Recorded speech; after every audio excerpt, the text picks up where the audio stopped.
Ayat Isa Aisap ketika bancuh air dalam pesawat raih pelbagai reaksi.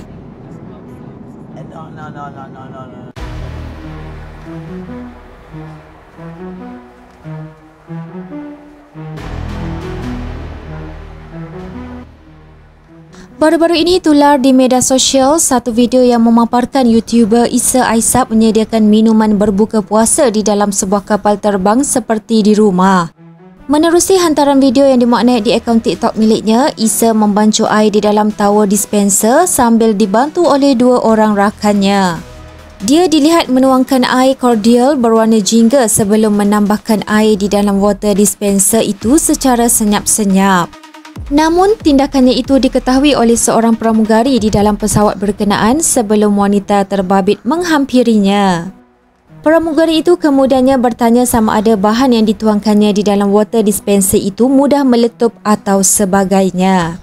Wanita berkenaan kemudiannya berlalu pergi setelah Isa menerangkan bahan mereka hanyalah menyediakan minuman untuk berbuka puasa. Meninjau ke ruangan komen, pelbagai reaksi yang diberikan oleh pengguna media sosial setelah melihat video tersebut. Namun, kebanyakan mereka tertarik untuk membahas mengenai perkataan bom yang diucapkan oleh Isa di dalam kapal terbang tersebut.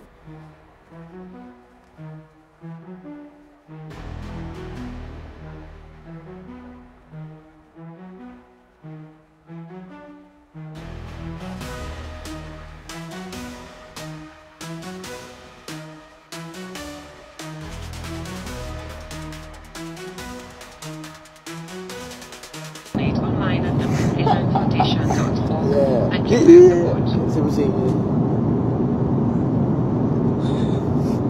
art apa dia? Padok eh. Dia jawab. Lagi awak duduk macam biasa tak kat pramugari perasan. This is like not anything explosive. No. You're preparing for your... No, we open start. Okay. Enjoy your meal. Dia fikir kita tengah buat bom dia. Lepas ni dia cukup ni langsung.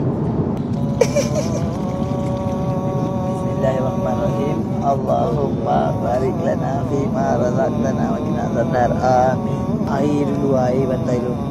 Kumar. Ini bohong. Dia padok tu. Dia betul-betul sedap. Oh. Betul-betul sedap. Air kenduri. Wih, ini betul-betul baik tu sangkut je.